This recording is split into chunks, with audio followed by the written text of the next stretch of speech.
Hi, this is Tony Ulwick. I want to thank you for joining us today. Putting jobs to be done theory into practice certainly comes with its share of challenges. Today we want to address some of those challenges so that you can fully experience the benefits of the theory and outcome-driven innovation. I want to start with some basic tenets of jobs theory. First and foremost, people buy products to get a job done. And products that win in the marketplace are those that get the job done better and or more cheaply. We also know that a job to be done is stable over time, making it a very attractive unit for analysis, and that a job to be done is always a process. We've also learned that a job to be done is functional and has emotional and social jobs associated with it. And lastly, we know that understanding the job to be done provides a new avenue for understanding customer needs, which are unmet, and that there's segments of customers with different unmet needs. So all this falls in line with the basic jobs theory, which is there are situations that arise in people's lives where they turn to products to help them get a job done better and or more cheaply. And if we can only understand in detail what that job is, companies will be better informed to create solutions that will get the job done better. We've been applying this theory for years, and our basic premise behind this is let's understand the underlying process that people are trying to execute. We think the benefit of the approach is that you can apply Six Sigma thinking to innovation by breaking down that job into its component parts and applying metrics, understanding the metrics that customers use to measure success when getting the job done. And when we know those metrics that they're using, we can figure out which are underserved. We can figure out other segments of customers that are underserved along different dimensions, and we can use those insights to guide the innovation process. Our first attempt at this was back in 1992 when we worked with Cordis Corporation. It was one of our first applications of the outcome-driven innovation process, and we focused on interventional cardiologists who were trying to get a job done, which was to restore blood flow in a blocked artery. And again, by breaking down that process into its component parts and understanding the metrics they use to measure success, we were able to generate solutions that help them get the job done better. And the whole goal here is to make innovation more predictable. In this case, we could understand those metrics at a very granular level and understand exactly which were most important and underserved and what solutions Cordis had available to it to help get the job done better. And this is what led to winning products. We've documented our approach in pretty good detail over the years. And we introduced the process to Clay Christensen back in 1999, who talked about it in his book, The Innovative Solution, calling it Jobs to be Done Theory. Clay still promotes the theory today in his latest book from 2016, where he describes the approach and all the applications from a marketing, strategy, innovation perspective. Which comes to one of the key things we want to address. There's many different ways to put the theory into practice, and as you read about it, it can become a little bit confusing. And what we've learned is that jobs to be done theory is applicable across many different fronts. It can be used for lots of different jobs, if you will. And that's what's happening. There's different people within organizations using jobs theory to get different jobs done. And that's what we want to talk about today. We want to focus on 4 job executors in particular, one being entrepreneurs, managers, and corporations who are using the theory to figure out what jobs their company should go after. And we're talking about this as market selection. What groups of people and what jobs are people trying to get done? And which ones should we go focus on to create the most value? The second application was with product market planners, strategists, and so on, innovation managers who are trying to use the theory to figure out what products do we create, how do we position those products in the marketplace, what value propositions do we use. A third group are the product developers. This is UI, UX designers who are using the theory to help inform the development of product features and products that have been approved for development. And last, the purchase process. We see marketing and customer experience managers using the theory to understand the buyer's journey and enhancing the experience. So we want to talk about all 4 of these applications, talk about the tools that are needed for each, and some of our experience in each of these areas. So we'll start with market evaluation and selection. Now, as people try to figure out what markets to get into, it's really a two-step process. The first is to figure out, well, what are all these different jobs that people are struggling with? So it's more of a discovery phase, discovering those unique jobs that people are struggling with and trying to get done. And then once we have that list of unique jobs, then we need some way to evaluate them to see which ones we should go pursue. And then in the end, we'll have a prioritized list of markets that we'd want to go enter. And of course, this has great benefit for corporate managers who are trying to lay out a portfolio of markets they'd like to invest in the future. And it's very beneficial for an entrepreneur or startup who's trying to figure out, well, where do I want to invest my money and create value for customers and have a successful product. So when we start thinking about this, we define it. We define markets as a group of people, the job executor, and the job they're trying to get done. And what we're trying to figure out as we discover these different jobs are, what are these different groups of people and different jobs they're trying to get done? It could be music enthusiasts who are trying to listen to music, for example. It could be parents who are trying to pass on life lessons to children. It could be tradesmen who are trying to cut wood in a straight line. But it all follows a similar pattern where there's a group of people and the job they're trying to get done. Now, the way we like to define the job is always in a similar fashion, because the next step in this is we're going to evaluate these different options to see which job is most attractive to go pursue. So we break this down into a two-step process where we define the set of jobs, and we have very clear nomenclature around which we define these jobs. They define as functional jobs, like you see here, cut a piece of wood in a straight line. Begins with a verb, there's an object of control, there's a contextual clarifier. And what we've learned over the years is that there are characteristics of a job statement that we need to have in place in order to use that statement effectively in the market selection process.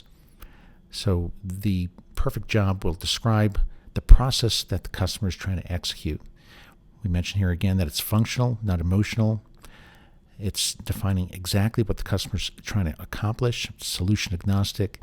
It's abstracted at a level that will reveal opportunities for growth, but abstracted at a level that fits within the organization's capabilities. So with this in mind, coming up with a list of jobs that you may want to pursue, you can begin to fill a potential portfolio of possible markets you'd like to enter. The next phase then is evaluating those markets for attractiveness. And for this, we've created a tool that we've been using for years that evaluates markets in a unique perspective. So, for example, if you're trying to figure out which market's most attractive from a revenue perspective and how big the market is, in many cases, markets, especially new markets, there are no sales records of products that have been sold in the market because, from that perspective, products haven't been invented yet. So, how do you size markets in a more attractive fashion and figure out which ones are most, attractive to pursue? Well, a couple of rules of thumb. We look for example, number of job executors. Would you rather pursue a market that has 3,000 job executors or 30 million job executors? Would you rather pursue a market that is executed once a year or many times per day? Or would you rather pursue a market in which there's a growing number of job executors or a declining number of job executors? Well, what we've done is we've created this tool that allows us to evaluate these different opportunities along all these different dimensions. I believe there's 42 different metrics in total. And by understanding how each market addresses each of those metrics and which one's most attractive, we can figure out which markets we'd want to go pursue. You can find this tool available for download on the Strategyn homepage at strategyn.com. Now, sometimes when we're thinking about what is the job the customer's trying to get done, sometimes the job is not that obvious. For example, people use smart home products for many purposes. If you're in the smart home market, how do you break down the jobs that customers are trying to get done? Or if you're in banking, how do you understand the jobs that customers are trying to get done? Or in social media. And we've worked in many of these places over the years and identified a pretty interesting way to come up with these jobs and pinpoint them. We rely on both qualitative and quantitative research to accomplish this goal. So, for example, if we were focused on smart home products and trying to help a company figure out, well, what are the jobs that people are trying to get done in a smart home, we would go talk to customers and ask them about all the different tasks and goals and activities they're trying to accomplish in their smart home. And as you might imagine, there could very well be 100 or more different goals and tasks and activities they're trying to get done. Well, once we've captured that list of goals and tasks and activities, we put them in a survey and we ask maybe 500 or 600 people to tell us how important each of those jobs are in their current level of satisfaction. And what we do with that is we then run factor analysis. And what factor analysis does is it groups together like tasks, and we can begin to see a pattern emerge, if you will. This is a typical output of this type of analysis, where we see all these jobs that are similar in nature as called out by the factors. And in the upper right, for example, you may see that there's 10 or 15 activities that people are trying to execute that all relate to automating routine household chores. So that could become one of the core jobs that customers are trying to get done. Or in the bottom left, for example, there might be a number of jobs that relate to protecting the family from illness and so on. And so understanding what these look like at the right level of abstraction allows us to take a fairly complex market and break it down into the handful of jobs that customers are actually trying to get done as they're buying, in this case, smart home products. So that's the first application. There's one other interesting question that we like asking here, and that is, how much are you paying today to get that job done? And how much are you willing to pay to get that job done perfectly? Now, why do we ask that? Well, this gives us a very different way to size a market. People may be spending $50 per year right now trying to get a job done, but they might pay $500 to get it done perfectly. And if we understand what they are willing to pay to get it done perfectly, this gives us some idea of the market potential that might exist. A market that looks fairly small based on current product sales in that space may actually be multiples of the size of that market. So the next question often comes, well, what do you mean by perfectly? How do we know how to get the job done perfectly? And this is where our outcome-driven innovation approach really shines. And this question is typically answered in the market and product strategy process. When we think about the market and product strategy process, the goals are typically to figure out, how do I align my current products alongside the opportunities that exist in the market? Or what value proposition should we pursue? Or how do I make sure my marketing communications resonate with customers? Or how do I improve my existing products? Or can I come up with altogether new products that will address adjacent and new market opportunities? All this is part of the strategy and innovation process that we refer to as the market and product strategy. We've developed a lot of tools for this purpose over the years. This is what outcome-driven innovation is really defined to help accomplish. And it's broken down into these 6 steps, defining what that job to be done is, which of course is what we did in that last step when we're doing market selection. We figured out, what's that group of people and what job are they trying to get done? Now, once we know what that job is, then we can begin to uncover the customer's needs. We can break down that process into its component parts, figure out how people measure success and value in getting the job done, and step 3, quantify that to figure out which of those needs are unmet. In the 4th step, we can discover what we call hidden segments of opportunity.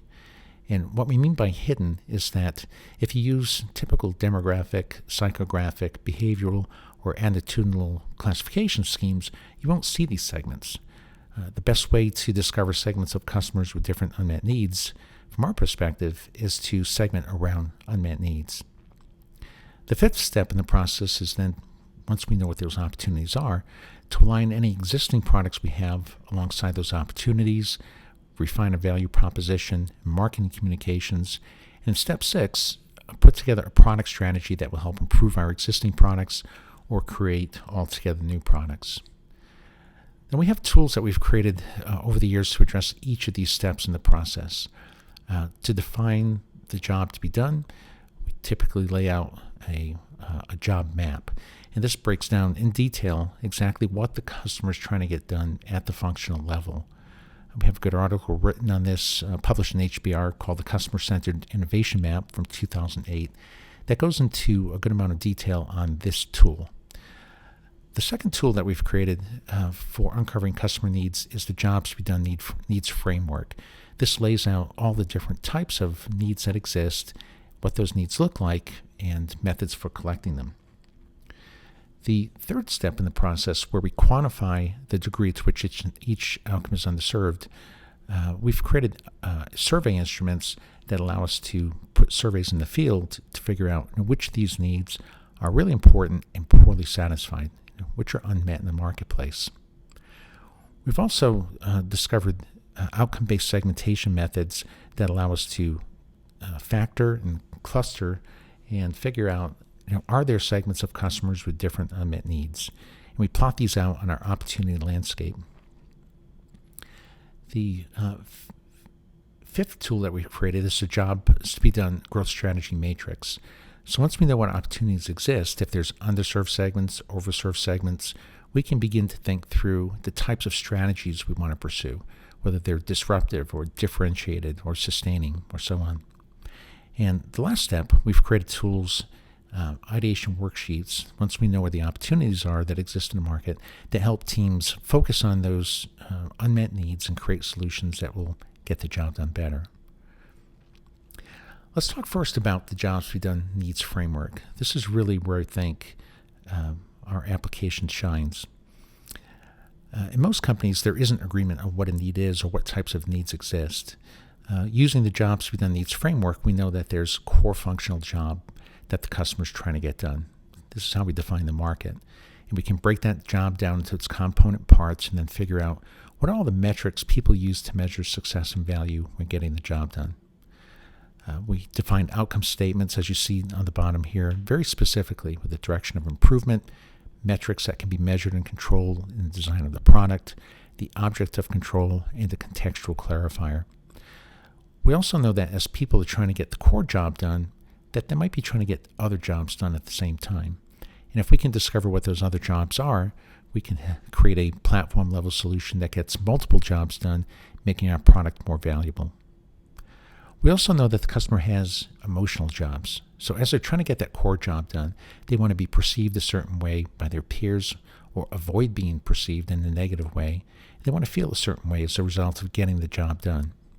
These insights help us understand and inform the value proposition and marketing communications.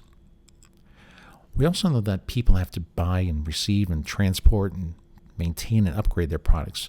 These are all consumption chain jobs.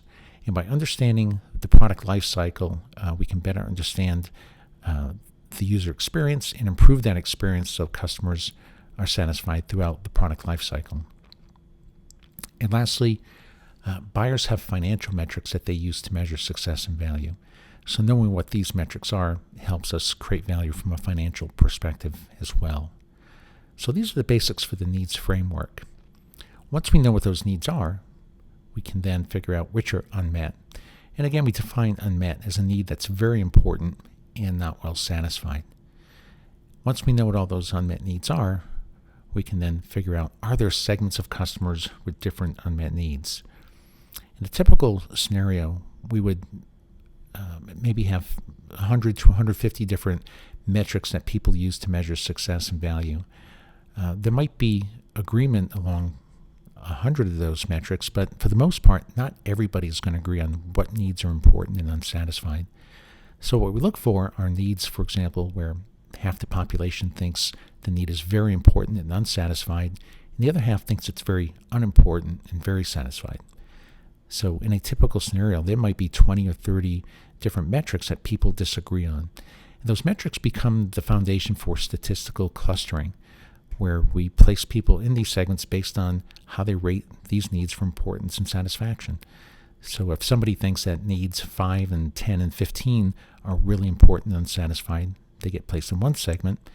And if someone else thinks needs 40, 45, and 50 are really important and unsatisfied, they get placed in another segment.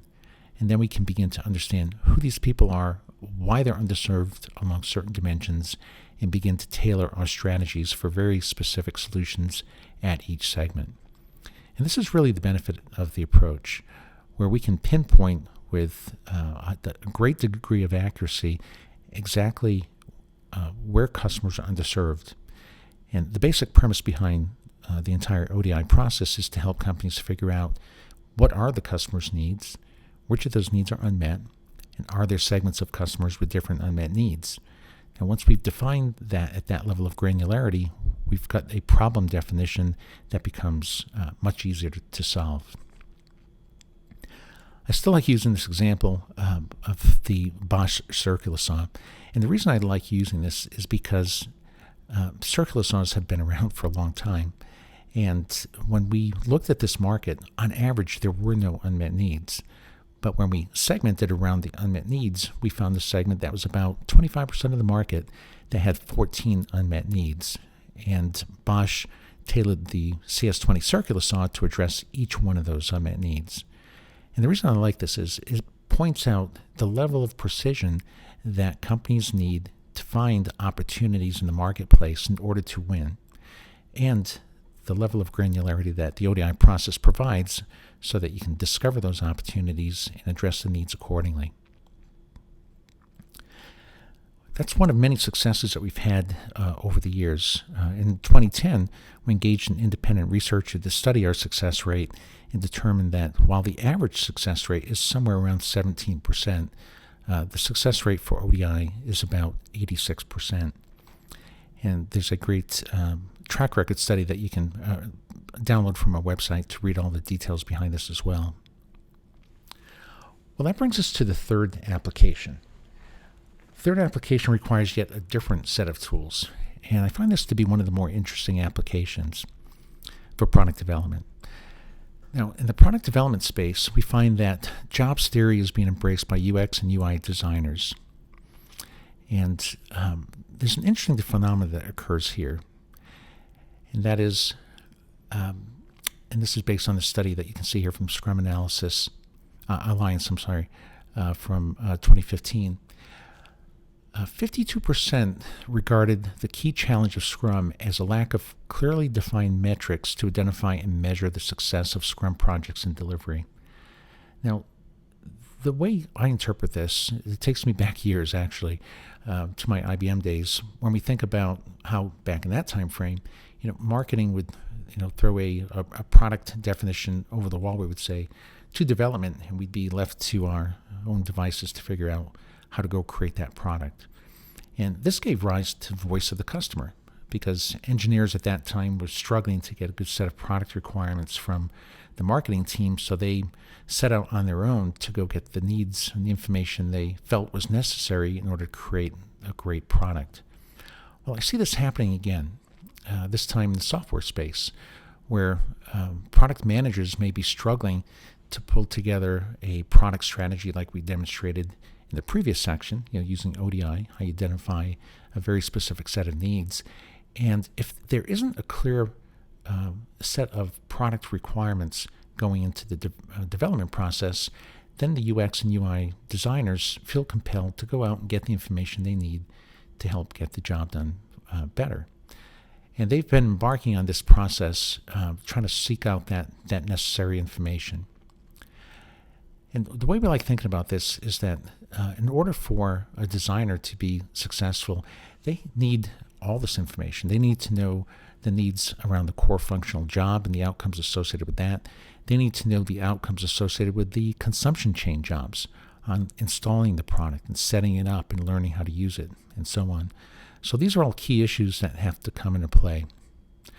Now, assuming that the product manager has adopted an ODI type approach and provided the development team and designers with a complete set of outcomes and metrics that people can use to measure value, you wouldn't have to go any further. You could provide them with that insight, and that would inform them. But in many cases, that hasn't happened, at least not yet. And so in those cases, we've been suggesting that our clients use a tool that looks like this. And we call this Strategyn's Job Outcome Story Template. And what it attempts to do is to shortcut the process, if you will, and put some control in the hands of the UX and UI designer and developers so that they can figure out, what is the core job or the job the customer's trying to get done, what outcomes are associated with that core job that they should be concerned with as they develop that feature, and defining the emotional jobs around that as well. And of course, this is not a substitute for a full-blown view of all the requirements on the core job. But what we're suggesting here is, if you don't have that insight, then as a UX UI designer, you can take a tool like this and begin to put it into practice. So I have a few examples here. So you can see, when trying to achieve the job in a certain situation, which is a contextual clarifier, people struggle to address certain metrics, and they want to feel and be perceived or avoid being perceived in a certain way. So one example is, when I'm trying to engage in conference calls to collaborate with others, I want to minimize the time it takes to find the call-in information and avoid being perceived as chronically late for meetings. Now, the reason we like this kind of structure is because even from a feature perspective, it can point out, maybe at a more granular level, not so abstracted, exactly what that core job is, one or more different outcomes that are underserved as a result of the situation, and what impact it's having from an emotional perspective as well. And we feel that this is the type of information that's needed in order to inform the designer of an effective approach to design. A couple of other examples. We're trying to cut wood in a straight line. People want to minimize the likelihood of cutting the cord and want to avoid being perceived as unprofessional. Again, the key elements of what we consider be the major inputs to define the types of needs that enter the process: the core job, outcomes, emotional jobs. Of course, if you wanted to add related jobs to this and financial as well, you could, but in most cases, we see that that's not necessary at this level. Another example here, when trying to use software for the first time, people want to minimize the time it takes to learn how to get started and want to avoid being perceived as a slow learner, for example. And obviously, there's lots of examples we could give here, but I think the key here is understanding what types of inputs are needed and what types of inputs you don't have already. This tool will help offset some of those issues that you're having and provide you with some of the information that's needed. Now, the last step here as well, the last application, which is the purchase process. Now, a lot of people like studying the time of purchase. What are people thinking? What are they trying to accomplish? And we find this very interesting as well, because we think about the purchase process as a very specific job that the buyer's going through when they're purchasing the product. And we think more about this as the buyer's journey, if you will. When we put this in perspective, the purchase process is really just one step in the consumption chain, as a consumption chain job. There's many other consumption chain jobs. And the purchase job should not be confused with the core functional job that the person's trying to get done, which is the reason they're using the product. Nor should it get confused with related jobs, emotional jobs, financial outcomes, or so on.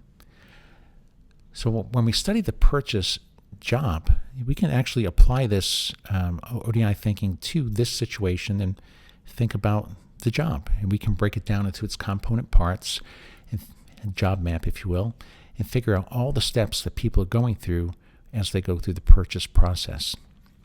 And this comes from work that we have done in this space with Hart Hanks, who asked us to help them understand, what is the purchase process? What is the buyer's journey?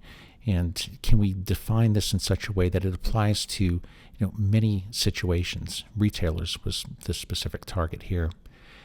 And this was interesting because you can see that when we think about the purchase process, it's more about figuring out how to define the problem that they're having, determining if they should buy a product, then assuming they want to buy a product to help get the job done, figuring out what solutions to consider and how to evaluate them and where to, and what product to select, and then figuring out where to acquire that solution, going ahead to buy it, receive the solution, and so on, return it if necessary, then finally share that experience with others. And by thinking about the process in this fashion, we can discover opportunities for value creation along the entire buyer's journey. The way we approach this is we not only took that information that we saw just there in the job map, but we looked at all the different outcomes that customers are trying to achieve as they went through that journey, well over 100 of them, and we quantified them for retailers to figure out where their needs were served, better served or underserved. We also discovered hidden segments of opportunity, and we know that retailers do have some opportunities that they could address. And those opportunities are not being addressed by online stores at this point as well. So knowing what those hidden segments of opportunity are offers some hope and insight into where value could be created in the marketplace. Despite Buyer's Journey diagnostic tool applies in a lot of situations, and you can read more about it by going to the Marketing Journal website and looking for this article here, Can Bricks and Mortar Compete with Online Retailing? And it reveals a lot more of the details that we discovered as part of the engagement. Well, I think that covers it. What I wanted to cover was these four different types of applications and show how they're distinctly different and show how the tools you need to execute each of these four different applications are distinct and different. And hopefully that brings some clarity to what you're trying to accomplish. If you'd like to learn more, feel free to reach out to the Strategyn website. You can follow me on Twitter at Ulwick. You can contact Strategyn at info@strategyn.com. I've also set up an email if you'd like to ask me questions personally, asktony@strategyn.com. And of course, don't forget to get our latest book, Jobs to be Done, Theory to Practice, that came out last October. That goes into more detail about our approach. Well, that's it for now. Thanks again for joining. I appreciate it.